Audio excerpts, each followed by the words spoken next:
আসসালামু আলাইকুম। আমরা যারা বিজয় বায়ান্ন কিবোর্ড ইনস্টল করতে যাচ্ছি বাট নেট ফ্রেমওয়ার্ক প্রবলেমটির কারণে ইনস্টল করতে পারতেছি না। যতবারই আমরা ইনস্টল করতে যাচ্ছি বাট এই নেট ফ্রেমওয়ার্ক ভার্সন 3.5 এই লেখাটি চলে আসতেছে। এই সমস্যাটি কীভাবে সমাধান করে বিজয় বায়ান্ন কিবোর্ড সঠিকভাবে ইনস্টল করা যায় A to Z প্রসেস দেখবো আজকের এই ভিডিওতে। তো আমরা একটু প্র্যাকটিক্যালি দেখি আমাদের এই প্রবলেমটা আসে কিনা। এটা হচ্ছে আমাদের বিজয় বায়ান্ন কিবোর্ডের ফাইল।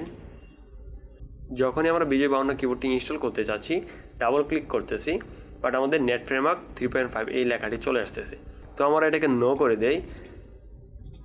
তো আমরা এই ফাইলটিও ডিলিট করে দিই। আমরা একদম ডাউনলোড থেকে শুরু করে ইনস্টল পর্যন্ত A to Z দেখব। প্রথমে আমাদের যে কাজটা করতে হবে উইন্ডোজের সার্চ বারে যেতে হবে। সার্চ বারে গিয়ে সার্ভিস লিখতে হবে। লেখার পর এমন একটি অপশন আসবে, এটাতে ক্লিক করে আমরা একদম নিচে চলে যাব। নিচে দেখবেন উইন্ডোজ আপডেট নামে একটি অপশন আছে। তো উইন্ডোজ আপডেট অপশনটা আপনারা দেখবেন ম্যানুয়াল আছে কিনা। দেখেন উইন্ডোজ আপডেট অপশনটা আমার এখানে ম্যানুয়াল আছে। যদি আপনাদের এখানে ডিজেবল থাকে ডাবল ক্লিক করলে দেখতে পারবেন। যদি এখানে ডিজেবল অপশনটা থাকে আপনারা ম্যানুয়াল করে নেবেন। প্রথমে আমাদের এই কাজটি করতে হবে। তারপরে আমাদের আবারও উইন্ডোজের সার্চ বারে যেতে হবে।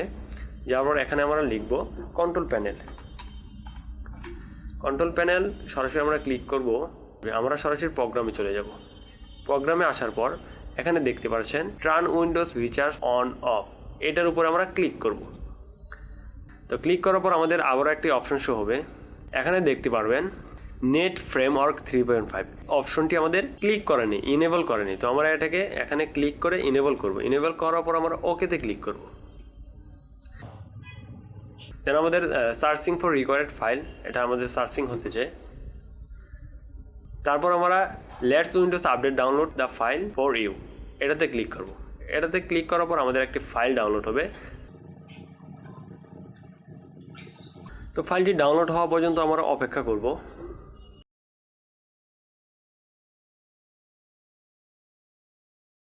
অলরাইট, আমাদের এই প্রসেসটিও কমপ্লিট হয়ে গেছে। দেন আমরা ক্রস করে দিব।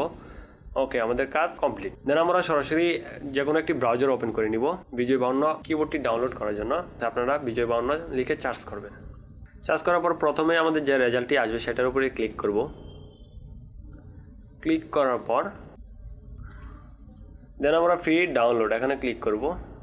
তো এই অপশনটিকে আমরা ক্রস করে দিব। আবার আমরা ফ্রি ডাউনলোডে ক্লিক করব। দেন আমাদের ডাউনলোড প্রসেসটি শুরু হবে। অলরেডি আমাদের ডাউনলোডটি কমপ্লিট হয়ে গেছে। তো আমরা যদি ডাউনলোড অপশনে যাই দেখেন আমাদের ফাইলটি চলে আসছে। এই ফাইলটিকে সরাসরি আমরা ডেস্কটপে নিয়ে আসব। নিয়ে আসার পর জাস্ট আমরা এই জিপ ফাইলটাকে আনজিপ করে নিব।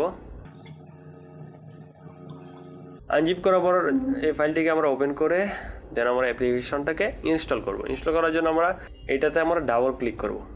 ডাবল ক্লিক করার পর দেন আমরা নেক্সটে ক্লিক করব।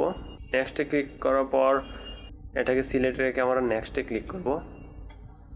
দেন আমরা আই এগ্রি করে দেন আবারও নেক্সটে ক্লিক করব।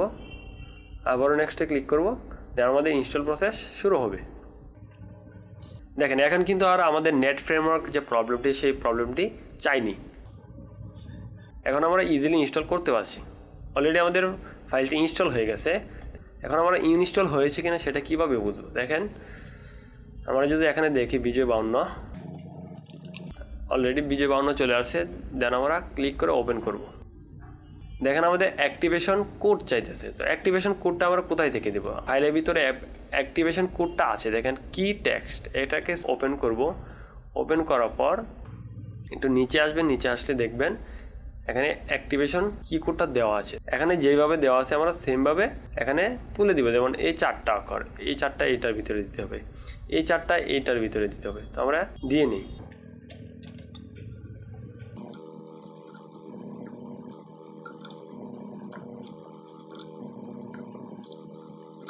অলরাইট, আমরা এই অ্যাক্টিভেশন কোডটা তুলে নিলাম। দেন আমরা অ্যাক্টিভে ক্লিক করব। দেখেন আমাদের বিজয় বায়ান্ন কিবোর্ডটি অ্যাক্টিভ হয়ে গেছে।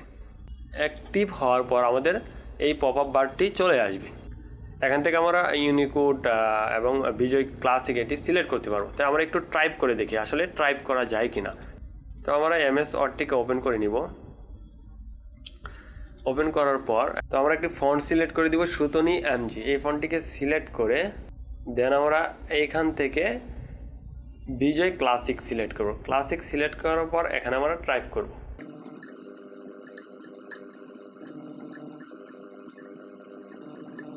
দেখেন আমি টাইপ করেও দেখাইলাম আপনাদের। তো এই বিজয় ইনস্টল করতে গেলে নেটওয়ার্ক ফ্রেমওয়ার্ক প্রবলেমটি কেন আসে? এই প্রবলেমটি মূলত দুইটি কারণে আসবে আপনাদের। যখন আপনি নতুন কম্পিউটারে উইন্ডোজ দিবেন, উইন্ডোজ দেওয়ার পর যখন আবার বিজয় কিবোর্ডটি ইনস্টল করতে যাবেন তখন এই প্রবলেমটা হবে।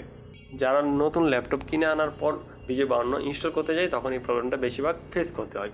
তো এই প্রবলেমটা যদি আসে আপনারা এইভাবে সলিউশন করে নেবেন। সো এই প্রবলেমটার অ্যাকচুয়াল সমাধান কিন্তু এটাই। সো এই ছিল মূলত আজকের এই ভিডিও। তো ভিডিওটি যদি ভালো লাগে অবশ্যই চ্যানেলটিকে সাবস্ক্রাইব করবেন। সো আপনার মতামত কমেন্ট বক্সে জানাতে ভুলবেন না। সো সবাই ভালো থাকবেন, সুস্থ থাকবেন। আল্লাহ হাফেজ।